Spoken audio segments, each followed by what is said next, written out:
glasses, wallet, keys. My old checklist for things I needed to have with me as I headed out into my day. But these days, when I leave home, I also check to see if I have my mask. In some ways, this checking for a mask seems like new behavior. Back before the pandemic, we didn't have to think about having a mask on board before we went out into the world. But from another perspective, we have all always been wearing masks, those personas we put on in order to present ourselves to the world. And each of us wears a variety of masks, each one suited to the specific situation into which we go. I wear one persona, the commanding alpha persona, when I gather the dogs to take them to the neighborhood park for their walk. I wear another persona, the third child but oldest male persona during my weekly Zoom call with my two older sisters and my younger brother. And I take on yet another persona of priest whenever I put on my collar to help lead worship or to teach or to listen to the outpourings of your souls. Now, you can think about masks as dangerous, hiding some truth, as in the old film noir movies where the gangsters hid their identity wearing a mask for the holdup. Or you can think about them as displaying some reality, revealing some aspect of identity, not only to those who encounter the persona, but also to the one who puts on the persona. When I was in high school, I made my stage debut in the bit role of Gramp Maple in the Robert Sherwood play The Petrified Forest, a melodramatic tale of frustrated and spiritually empty lives in the Arizona desert during the Depression. Just after I learned I had been cast as Gramp, a good friend of mine surprised me. He said he would be afraid to try out acting, not because of stage fright, but because he feared taking on another persona would confuse him about who he really was. I remember replying that I saw it entirely differently. As a 17-year-old, I felt I was discovering something about myself and the vulnerability of old age by trying on the persona of the heroine's grandfather. Because he was fully human like us, Jesus himself had to undertake the journey of self-discovery to become his full self. And as with us, Jesus' journey to full selfhood had its rough and confusing episodes. In today's story from St. Matthew's Gospel, we glimpse one of the roughest moments of Jesus' struggle to become the self God had called him to be. But just as none of us would want to be defined solely by a single challenging moment in the unfolding of our identity, neither should we examine this difficult patch in Jesus' journey in isolation. Over the past few Sundays in preceding chapters of Matthew, we have had the chance to observe Jesus' ongoing struggle to grow a sense of self, of who he is, as he proclaims and brings into being what he calls the kingdom of God, or what I like to call the way things are when God's way wins out.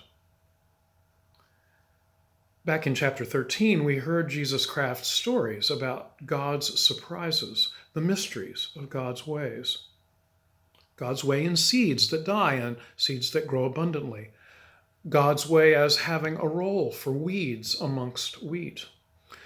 God's way as a tiny mustard seed that grows up to provide a home for many.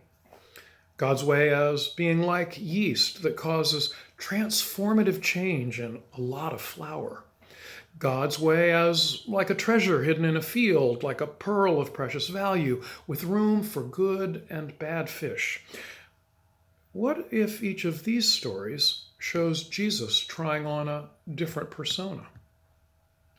What if these are stories that Jesus tells himself as he tries to understand the ways of God and tries to understand who he is and what his role is supposed to be in the coming into being of God's kingdom? What if Jesus discovers various masks, persona, in these stories? Is Jesus asking, am I a seed that dies and a seed that grows abundantly? Am I to be a field that has room for both weeds and wheat? Am I to be a surprising home for many? Do I carry a hidden treasure, a precious pearl? Am I a sea with room for good and bad fish? Do I carry yeast within that can transform dead flour into living bread? Many of us discover aspects of our identity, both pleasant and not so pleasant, in social settings, where our personae rub up against the identities of others, and where we learn something of who we are by discovering which other guests at a party we are most like and which unlike.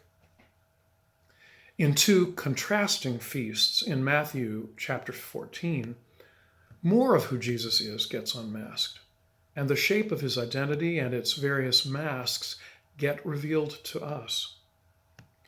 In the first feast, we hear the story of Herod's birthday party, which we presume would provide abundant food and drink to the guests. But this feast ends up providing not an iota of life-giving food. The persona at the center of this story is Herod, one of those who will later collude in the death of Jesus. And the only image of food mentioned in this story is the macabre one of John the Baptist's head on a platter. Notice, Jesus is not to be found at this feast at all. He was not invited, and his unfolding persona would not have found any room at the inn there. Instead, Jesus discovers something about himself at a different kind of party. This one, an unexpected feast in the wilderness, a feast as surprisingly life-giving as Herod's feast was shockingly death-dealing. What new persona did Jesus discover in himself amongst the multitude of hungry men and women and children? In feeding that crowd of thousands, did Jesus discover himself to be the yeasty love that could transform the inert flour of the crowd into a generous source of shared food? And did he discover that gratitude for two small, smelly fish could be like treasure hidden in a field? Jesus keeps growing as he tries on new masks, finding as he does so, that new aspects of his identity keep springing to life. But for him, as for all of us, this growth on the journey to selfhood isn't always pleasant and has its soul-shaking moments. For sometimes, to grow is to have to let go of an old mask, to let an old persona die so that a new one can grow up in its place. And sometimes that sort of letting go only happens when there is some pressure from the outside, when we are encountered by a person who confronts some part of ourself and challenges it in a way that we cannot easily turn away from, though we might much prefer simply to be left alone. And so it is with what happens to Jesus in today's gospel story. He has come out of home territory, the comfortable home ground of Galilee, and now he is in the region of Tyre and Sidon. This is Gentile territory. And the woman who makes a claim on Jesus is identified by this gospel as a Canaanite, the most hated and despised of Jewish enemies. It was the Canaanites that had possessed the land before it was conquered and became the land of Israel. If you'd like an analogy, imagine this. A Lakota Sioux woman comes to ask for help from a white man who is part of an itinerant oil rigging company in the Dakotas. This unnamed Canaanite woman is desperate to find help for her demon-possessed daughter. And she does not come asking for help gently. She comes shouting. In fact, the Greek verb for shout is onomatopoetic and sounds much like the sound of a crow. She addresses Jesus and tries to make a claim on him by using one of his persona nicknames, Son of David. In other words, by invoking Jesus' Davidic ancestry, she in effect says, "Okay, big guy, if you are the Messiah, prove it. Help me." As so often happens when someone calls out some aspect of who we claim to be in a way that makes us just wish that person would go away, Jesus simply ignores her. Apparently, she then goes clawing after the disciples because they come to Jesus begging him to send her away. But in the meantime, something has gotten under Jesus' skin, under his mask, if you will, because this time he does not remain silent. He says to the disciples, not to the Canaanite woman, "I was sent only to the lost sheep of the house of Israel." I don't know about you, but I hear a note of defensiveness in Jesus' words. If you know your position is just, you don't have to justify it.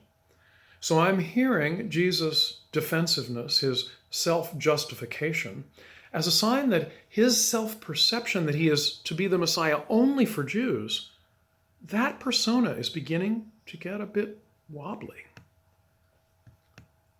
And this is how our self grows, I think. We move from absolute certitude about some mask we wear to wondering if there is something else under that mask that we ought to look at. It galls us to have to look, and it is often our enemies who help us to do that painful self-examination. Is this one reason why Jesus commands us to love our enemies? They can be the stimulus for growing the truer, deeper self to which God is calling us. Apparently, the Canaanite woman overhears what Jesus has to say and calls on him again, begging for help. But Jesus's "I'm not supposed to be Messiah for Gentiles" persona hasn't crumbled just yet. And so he responds, "It is not fair to take the children's food and throw it to the dogs." To Jesus, the Canaanite woman still does not have a just, or to use his word, a fair claim on his mercy. He seems to think there is only a limited amount of mercy to go around. But she does not give up. She replies, in effect, "I'm not asking you to throw me and my demon-possessed bitch of a daughter the fullness of food that belongs to your people. I'm only asking for crumbs, for leftovers." And that does it. Jesus turns. He repents. His narrow, "I'm a Jewish Messiah sent just to Jews" persona falls down dead. And a new persona begins to stand up out of the grave in its place. Do her words about crumbs help Jesus to remember the 12 baskets of leftovers from the feeding of the multitude? Does he realize suddenly, my God, there is enough mercy, plenty, for Gentiles and Jews alike? Does he become ashamed of his too little faith? His too little faith in God, and become awed by the greater faith in the compassion and mercy of God that this non-believer has?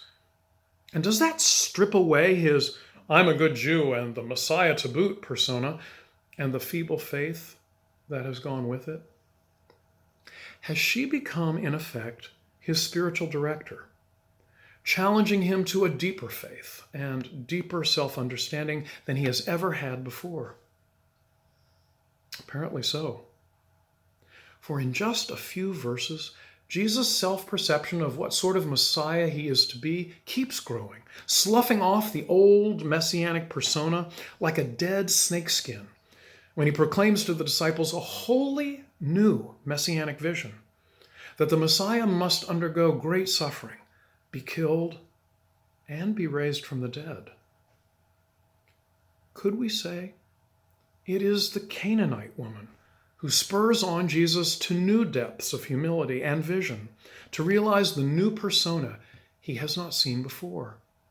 Is she the vehicle by which God holds out to Jesus a greater fullness of self, that he is to be the Messiah for all, and that through his compassionate suffering with and dying with and for all, the world will be raised to a new wholeness, where Jew and Canaanite are one, male and female are one, masters and dogs are one, and there are no more masters, no more hierarchies. Only one God, who is all, and in whom we all are one. To that God, whose abundant mercy and compassionate love know no bounds, and burst through the tomb of every narrow persona, to that God be praise and glory forever and ever. Amen.